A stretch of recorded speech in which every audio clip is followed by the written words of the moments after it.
আজকে তৈরি করছি ছোলার ডালের মতিচুর লাড্ডু। আমি জোর দিয়ে বলতে পারি স্বাদ এটা দোকানের লাড্ডু পেছনে ফেলে দিবে।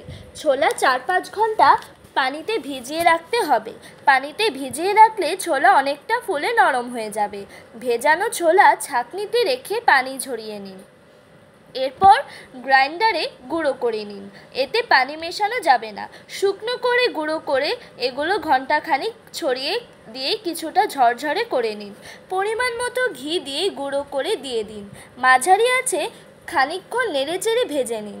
স্বাদ বৃদ্ধির জন্য কিছু আমন্ড ক্রাশ গুঁড়ো করে সাথে মিশিয়ে দিন।